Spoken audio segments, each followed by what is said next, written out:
Yaw Sarpong say wo how ne sen na wo sunesuru we de edu of ankasa so wa mane ne sen amane ne de adoso Okatakyie Afrifa so atraso NGTV aso pa ya Ante Naa was who is Ante Naa no kwala me no call loss no hey what na eye any show ni so no okeka kawarensem no this is the time I was ye tia eh was say this is the time ye tia na Ante Naa no just sabi san kwasesem na wo bedi no empo no so we dey call law mu pass na wo dey aware asem ba betu dwa no e wo so lawyer hwehwem kra one betna bontin fan to dwa mo bia ante na Ante Naa no why the man is right no so wo betna za TV no so no o gini din ja say wo ya ade ama o pese o che ne se nkwala asem pa no wodi no sebi enkrase sempa na Ante Naa edi no wo ye na Ghana fo a ya dwen wo fo ye di no yedum Ante Naa no wono so fi se wo ye adwuma no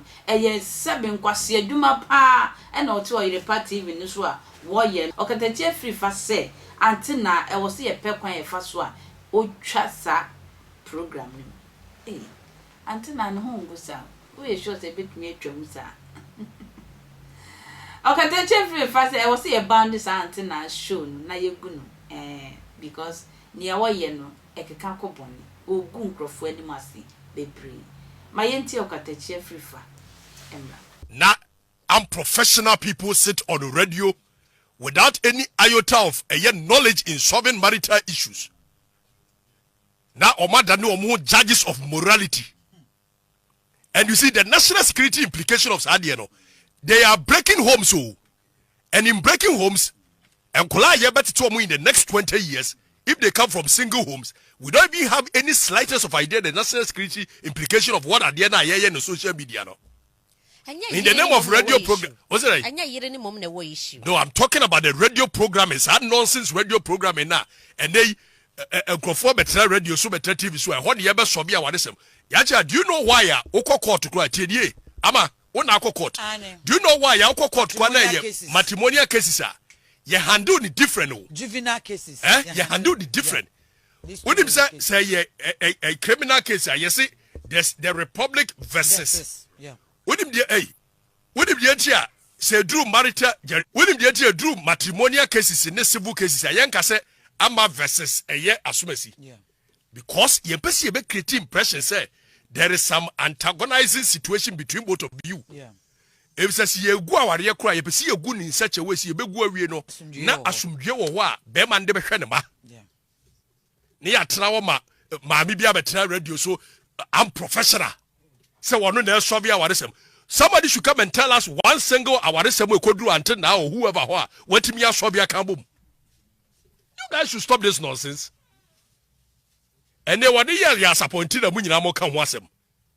But do you know the kind of homes that will break in Wukroma? Mawe ni mwa me ma meti wa pasa papa sofo una me ma one me ma meti wa di nkomo na no die no kan ko sanka me hwesa semu ekura no papa na yie nti no ke ma na sumu enyo na choka so bi ya na choka e ma na pomudi ne kura nkoso ntenta mo ma me de minim se ne yare sitie papa one ya ma meti wa kasai didn't know my papa near the camera was it. Metronsa frame I meet you as a momo de amra. Namampra my and ne mano and one year upon Piano and a bema or Tosumi and San Omabaha. Na Metrana 7 and Sunina. So quite woman the Abba Bonuni. It ye be Yanwaha, Sanka Omra. Na Yanan and Trace in Incomo or so ma. Onya Dajema if you say Yawari. I want to tell you what was no. It won't Yaw Sarpong Emma. Okay, me that's the first year, mamma. Moya was just one suffer no sia papa. And the suffer was sia or two way the pie fellow. Now come sorry. Now when you were bano, I quite sorry for you. Now could see as an uncanny you. Mokasi at 1.4 fans at my enemy. When you send a bedroom, you mudako. Moni mon sama e bedru ye nimu dako aye kuma sam ye tnase esiesi asam de kuno because okokot mpa ye wo bibia ye friend ADR alternative dispute results I am not allowed to take my phone to the lecture hall. And to me call lectures and my phone is on mute, sometimes flight mode. The person can be anywhere. Or to the penny be any, or to the boafu be any. You can't talk. You might pick the call out of curiosity. Hello, minti minkasa. Don't you know that?